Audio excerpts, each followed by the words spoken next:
In गोवाच्या या विशेष कार्यक्रमात आपलं सगळ्यांचं स्वागत। घर बसल्या जगाचा वृत्तांत दृकश्राव्य माध्यमातून देणाऱ्या टीव्ही अर्थात टेलिव्हिजनचा जन्म महाभारत कालखंडात झाला असावा असे म्हटल्यास अतिशयोक्ती ठरू नये।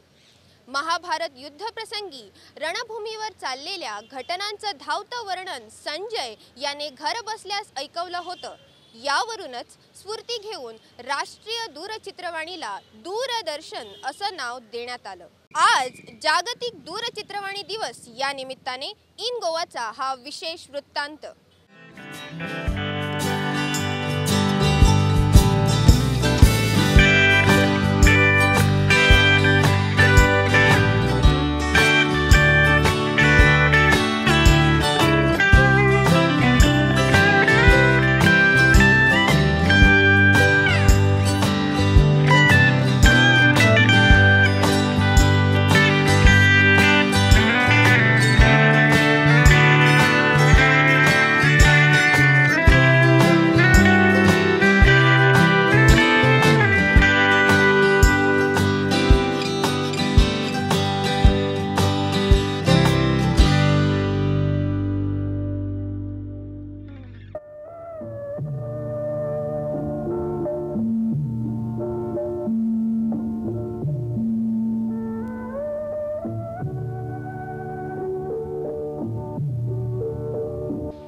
सप्टेंबर 1960 या वर्षी भारतात दूरचित्रवाणीच्या प्रक्षेपणास सुरुवात झाली।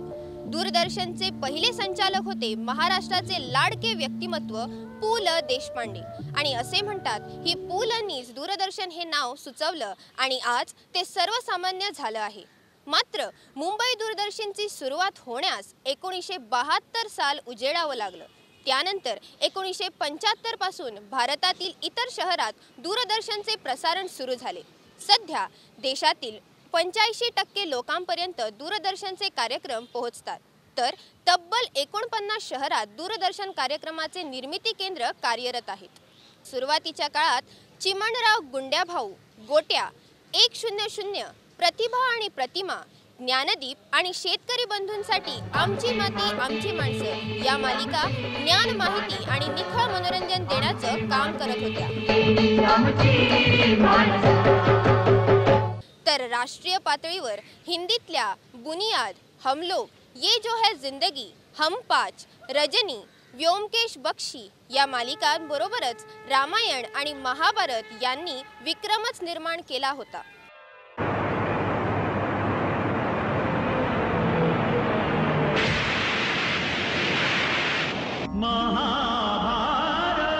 जिसके बने श्री कृष्ण भारत पार्थ की शब्द दिग्घोषित हुआ जब सत्य सार्थक सर्व था, शब्द दिग्घोषित हुआ।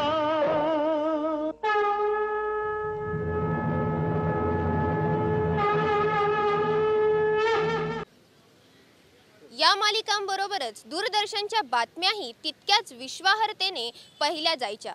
विशेष करून अनंत भावे, प्रदीप भिडे, शमी नारांग, अविनाश कौर, सरीन यांचे आत्मविश्वासाने परिपूर्ण असलेले वृत्त निवेदन दर्शकांना फार आवडायचे।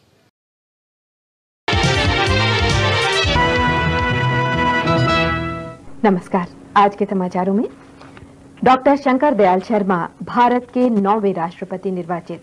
जानी मानी स्वाधीनता सेनानी और सामाजिक कार्यकर्ता श्रीमती अरुणा आसफ अली को 1991 के लिए अंतर्राष्ट्रीय सद्भाव का जवाहरलाल नेहरू पुरस्कार देने का फैसला किया गया है। अकादमियों का जनसंख्या सम्मेलन कल नई दिल्ली में शुरू हो रहा है।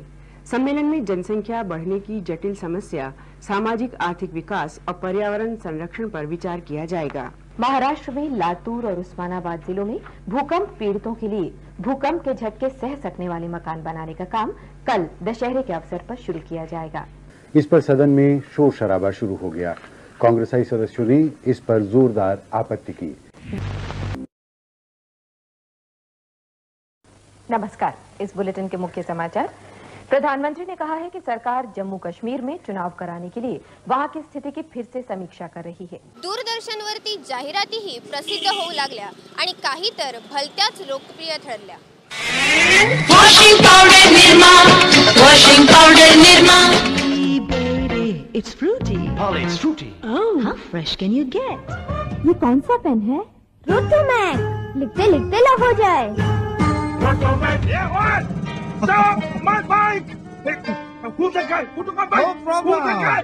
Suzuki Samurai, no problem. Suzuki Samurai, the no problem bike. मिले सुर मेरा तुम्हारा म्हणत तमाम हिंदुस्थानाला एकत्र ठेवण्याचे काम जुन्या दूरदर्शन गेली कित्येक वर्ष करत आहेत. मात्र मागील 15-20 वर्षात खाजगी वाहिन्यांचे पेव फुटलं. मनोरंजनाचा 24 तास रतीब प्रेक्षकांच्या बेडरूम्स नव्हे तर स्वयंपाक घरातही येऊ लागला.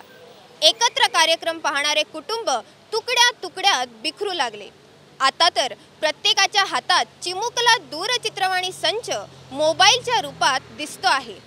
तरीही गेल्या अर्धशतकाहूनही जास्त वेळ हिंदुस्थानची नागरिकांच्या हृदयात आढळ स्थान निर्माण करून ठेवलेल्या दूरदर्शनला विसरणे कदापि शक्य होणार नाही. आज जागतिक टीव्ही दिनाच्या निमित्त इन गोवाचा हा विशेष कार्यक्रम तुम्हाला कसा वाटला हे आम्हाला नक्की कळवा.